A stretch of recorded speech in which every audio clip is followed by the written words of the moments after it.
Nos émotions prennent une grande place dans notre vie. Elles influencent nos réactions, nos comportements, nos pensées. Elles peuvent être le tremplin d'un élan positif, mais lorsqu'elles deviennent source de blocage, elles peuvent nous empêcher d'agir ou même nous faire perdre tout moyen d'action et réflexion objective. Je suis Julia, psychopraticienne en régulation émotionnelle et coach de vie spécialisée en gestion des émotions. Vous avez pris l'habitude de vivre avec toutes ces émotions néfastes, mais aujourd'hui vous êtes à bout et vous souhaitez retrouver votre sérénité. J'interviens pour vous aider à réguler définitivement vos émotions, apaiser votre mental et vous permettre de dépasser vos blocages émotionnels. Bonne écoute!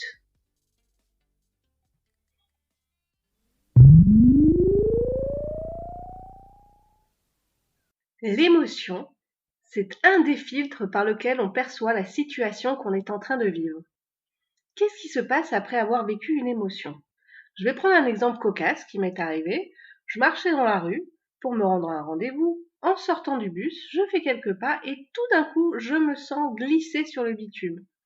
Alors, je baisse la tête pour regarder ce qui se passe et la surprise, je vois mon pied englué dans une petite masse marron qu'un propriétaire de chien a jugé bon de laisser là. Alors tout de suite, mon corps réagit, je sens des picotements désagréables dans l'abdomen, la gorge qui se serre, le ventre se nouer. En fait, à ce moment-là précis, je suis en train de vivre une émotion. Mon corps me dit que je vis quelque chose de désagréable, c'est sa façon à lui de traiter la situation qu'il est en train de vivre et les données qu'il reçoit. Qu'est-ce qui se passe après? Donc je suis là avec mes sensations pénibles et mon cerveau va commencer à les traiter et les interpréter. D'abord, il se dit « Mince, je peux pas arriver comme ça à mon rendez-vous, bonjour l'odeur ». Puis il se dit « C'est pas cool, il aurait pu ramasser quand même, je vais devoir nettoyer ma chaussure maintenant ». Du coup, ce sont les premières choses qui me viennent à l'esprit immédiatement après avoir réagi.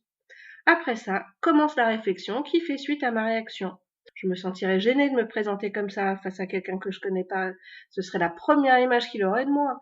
Et puis franchement, ça se fait pas de pas ramasser derrière son chien. Je trouve ça tellement égoïste.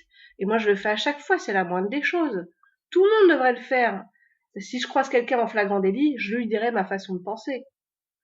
Alors voici ce qu'il s'est passé. J'ai vécu une situation désagréable et mon corps a immédiatement réagi par une émotion.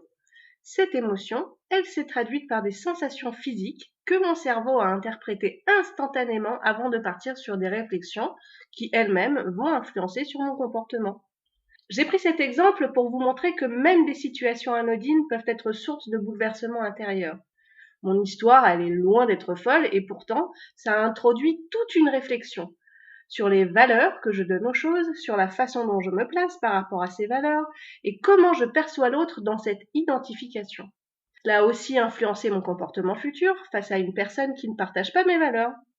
Alors j'aurais pu aussi prendre l'exemple d'une dispute. Dans la discussion, l'autre nous fait un reproche qui nous fait bondir.